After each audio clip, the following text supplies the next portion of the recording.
Because come to think of it, we do have the resources locally, but we import over 90% of what we consume. It's ridiculous as a nation.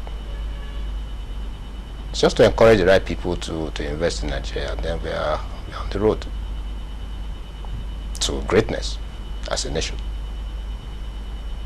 One or two questions to round this off. Tell us about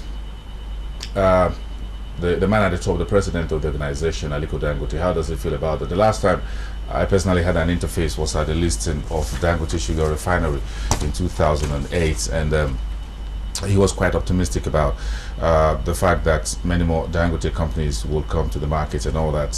What is his feeling at this time about this deal, and especially for those who say, well, this is a very good deal, and those who express a number of concerns for home and abroad about this particular deal? He's excited. I think we should look at this thing in proper perspective.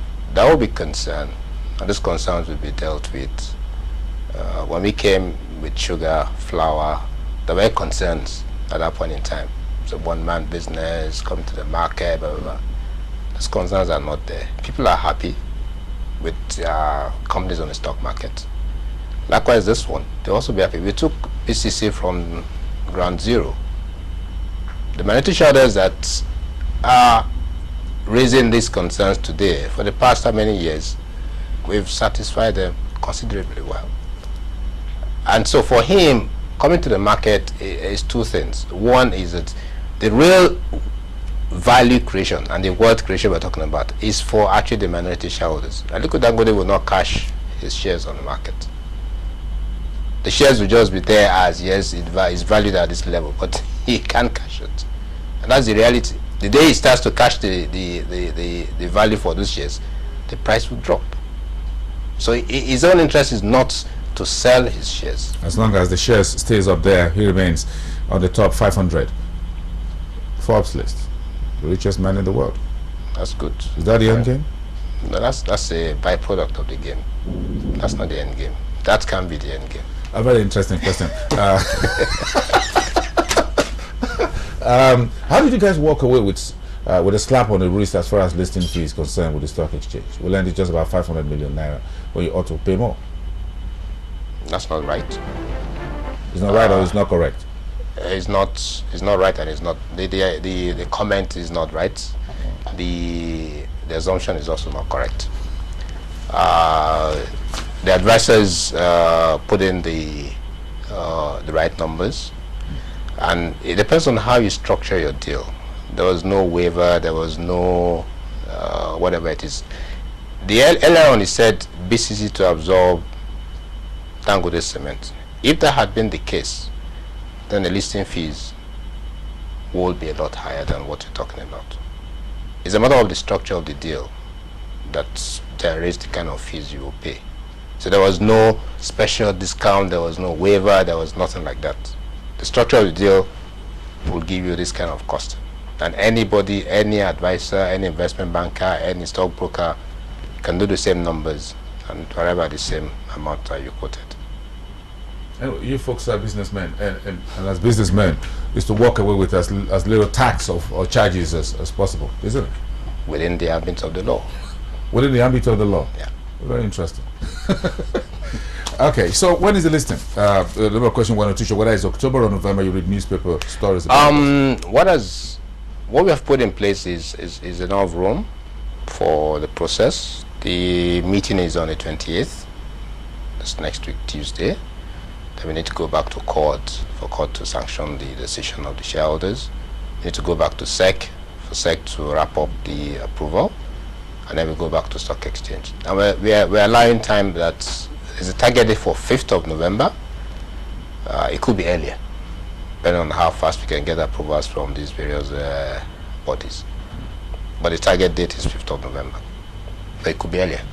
I had concerns why you folks were in a hurry to do this listing before the end of the year. It's not so much. Any particular reason? It's not so much. Because you did a change from Obajana Cement to Dangote Cement in July. You went to SEC, you went to Stock Exchange, and you just ratcheting everything up within 6 months. That will not be correct. This process started sometime in September last year. our original plan was to conclude this by April. This year? This year. So we didn't rush anything. We took our time. There was no rush. Very interesting. Wish you all the best. Thank you very much. Olakunle Alake, thank you very much for being here.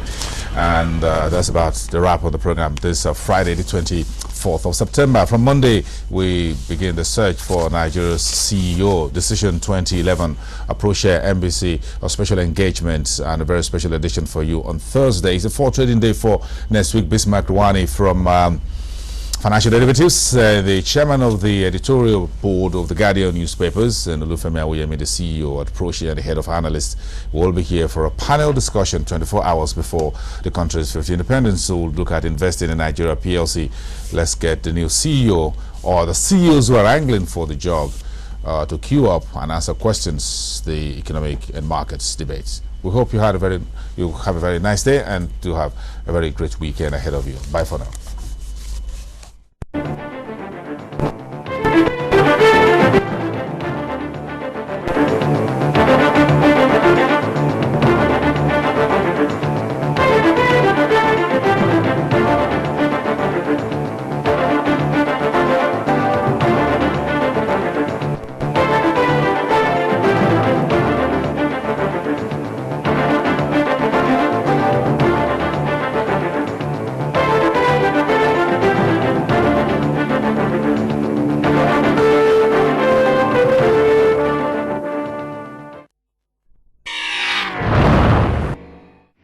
The skill of making carpets has been present on Algeria's prison agenda for more than 4 years.